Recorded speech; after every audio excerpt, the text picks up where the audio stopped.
Gente, eu tô gravando esse vídeo porque não ficou bem explicado no seminário e, além disso, a gente não vai ver isso na graduação, porque não tem uma disciplina específica para isso e é um assunto bem interessante, a gente não vê quase nada sobre chocolate.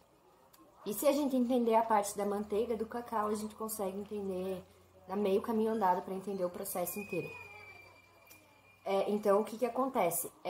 Eu vou explicar melhor sobre a relação dos ácidos graxos presentes na manteiga de cacau e o impacto que tem na qualidade da manteiga de cacau e, consequentemente, do produto que ela é mais aplicado, que é chocolate.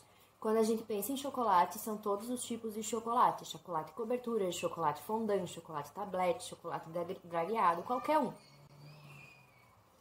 Então, o que acontece? Os três principais ácidos graxos presentes na manteiga de cacau são o ácido oleico, que é monoinsaturado, o ácido palmítico, que é saturado, e o ácido esteárico, que é saturado também. Então, a gente tem aí uma gordura. Esses três ácidos graxos compõem entre 70% e 80% ou mais até, da manteiga de cacau.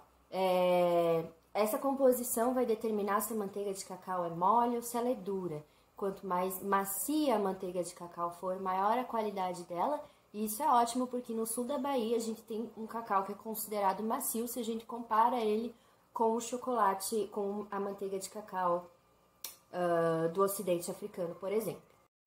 Legal! Esses três ácidos graxos vão dar origem aos três principais triglicerídeos da manteiga de cacau.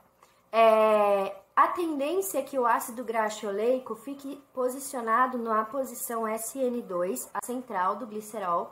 Dessa forma, os outros dois ácidos graxos vão ficar posicionados na SN1 e na SN3, o que faz com que os três principais triglicerídeos da manteiga de cacau sejam o POP, que é o 1,3 palmitato 2-oleato, o STOST, que é o 1,3 esterato 2-oleato, e o POST, que é o mais abundante, que é o 1 palmitato 2-oleato 3 esterato. Por que eles são tão importantes? Porque eles vão determinar o ponto de fusão da manteiga de cacau. E uma das principais características do chocolate, quando a gente fala da qualidade do chocolate, é que ele amoleça quando a gente pega ele entre os dedos e funda instantaneamente na nossa temperatura corporal, quando a gente coloca ele na boca, que é entre 32 e 35 graus Celsius. E também que ele tem um rápido desprendimento de sabor, e a manteiga também influencia nisso. Bom, esses três para entender como eles vão influenciar, a gente precisa entender que a manteiga, quando ela está no estado sólido, ela tem 4 tipos de conformações espaciais em 3 níveis espaciais, que é a nanoescala, a microescala e a macroescala. Dá para fazer um paralelo mais ou menos quando a gente estudou sobre a conformação das proteínas, são diferentes níveis de organização no espaço. A manteiga também tem isso. Então ela começa com o nível de organização do triglicerídeo, que tem a sua conformação tridimensional própria. Depois, esses triglicerídeos vão se aproximar uns dos outros, só que eles não se aproximam aleatoriamente. Eles se aproximam formando o que a gente chama de cristais. E esses cristais, eles podem ter 3 formas diferentes, 3 polimorfos. Vou passar aqui. Pode ser o polimorfo alfa, pode ser o polimorfo beta linha e pode ser o polimorfo beta. O polimorfo alfa é como se fosse num formato hexagonal 3D, e aí dá para imaginar como se em cada ponta desse hexágono tivesse um triglicerídeo diferente. No formato beta linha a gente tem, como mostra na imagem, um formato ortoborrômico, onde cada lado desse formato ortoborrômico tem um tamanho diferente. E a gente também tem um formato triclínico. Cada lado tem um tamanho diferente e o ângulo entre eles tem que ser diferente de 90 graus. Depois desse nível de nanoescala, a gente passa para o nível de microescala, quando esses cristais se aproximam uns dos outros, formando os aglomerados de cristais. Esses aglomerados, de novo, vão se aproximar, formando o que na literatura científica é descrito como clusters. E esses clusters juntos vão formar a gordura, que daí já vai para um nível que são propriedades macroscópicas, que são maior que 0,2 milímetros. Entendido isso, a manteiga de cacau é um pouco mais complexa porque ela tem o polimorfismo. Ou seja, além de ter esses três, ele tá dentro desses três formatos de cristais polimórficos, a gente tem subpolimórficos. Então, a gente tem uma subunidade alfa, que são os cristais beta 1 e beta 2. A gente tem duas subunidades beta linha, que são os cristais beta 2 linha e beta 1 linha, que é o beta 3 e o beta 4. E a gente tem subunidades dos cristais beta, que é o beta 1, beta 2, que também pode ser chamado de beta 4 ou beta 5, mas para simplificar essa nomenclatura inteira, a gente chama nessa ordem em números romanos de cristais de forma 1 até a forma 6. São 6 cristais.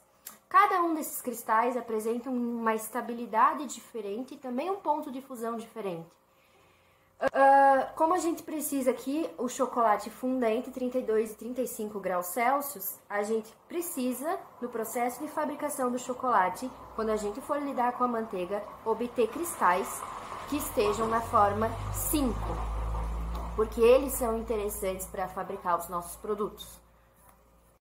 Para desenvolver técnicas de selecionar os cristais da forma 5, a indústria teve que entender como que funcionam as transições polimórficas. Então, como que eu vou transformar o que tá a gordura, a manteiga líquida, num tipo X de cristal, ou como é que eu vou passar de um cristal para o outro. Então, a gente tem nessa imagem a dinâmica de transição polimórfica. A transição polimórfica é converter alguma coisa no cristal que eu quero. Essa transição polimórfica para a manteiga de cacau tem uma característica monotrópica, ou seja, quando a manteiga está na forma sólida, para eu passar de um cristal para outro, eu preciso necessariamente, isso só acontece quando a gente passa do cristal mais instável, menos estável, para o cristal mais estável. Bom, aqui nessa figura a gente vê que a recristalização, que é a conversão de cristais na fase sólida, vai do sentido gama para o beta 6. Então, a gente pode concluir que esses cristais alfa, que é o cristal 1 e 2, por exemplo, são mais instáveis, enquanto o cristal 6 é mais estável.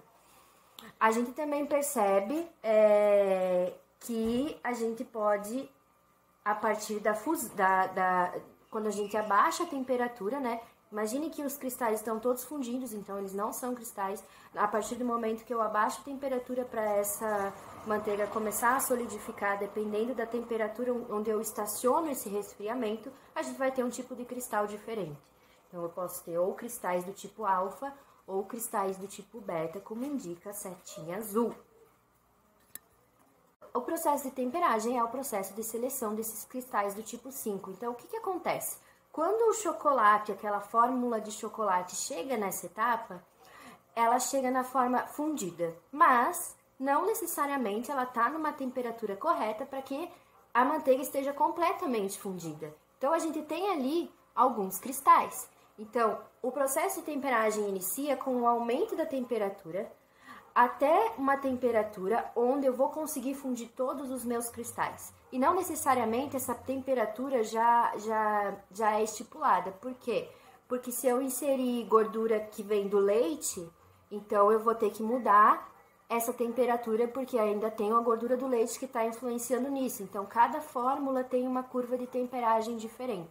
Mas eu aqueço essa fórmula até que a memória cristalina dele esteja apagada. Depois eu vou diminuir um pouco essa temperatura para retirar o calor sensível. E num terceiro estágio eu diminuo novamente, faço um resfriamento sobre uma taxa lenta até a gente atingir uma temperatura que esteja entre 26 e 30 graus. Nessa etapa que a gente vai começar a fazer a indução de cristais, ou seja, vamos tirar da fase líquida e começar a passar para a fase sólida. Só que nessa temperatura, onde eu abaixei tanto a temperatura que a gente atingiu, começamos a formar cristais do tipo 1 e 2. Como que a gente, além do cristal tipo 5 que a gente quer, que é o que a gente quer ter, então como que a gente vai retirar esses cristais? A gente vai aumentar um pouquinho a temperatura, que vai ficar elevada entre 30 e 32 graus Celsius, E aí a gente vai começar a formação de cristais do tipo 5 e eliminar, a gente não vai mais ter cristais de outro tipo nessa massa. É um pouquinho mais complexo que isso, porque ali nesse processo onde a gente começa a ter a indução desses cristais, mas mais de 70% dos cristais são formados depois, quando a gente passa por um resfriamento e durante o armazenamento. Quando essa etapa não ocorre corretamente, eu não sei se vocês já viram, mas a gente pode formar chocolates que têm um aspecto esbranquiçado. Isso acontece porque a gordura migrou de dentro do chocolate e foi para a superfície do chocolate. Então, é um defeito de qualidade denominado fat bloom, e é outro defeito que vem tanto da má temperagem do chocolate quanto de uma manteiga de baixa qualidade.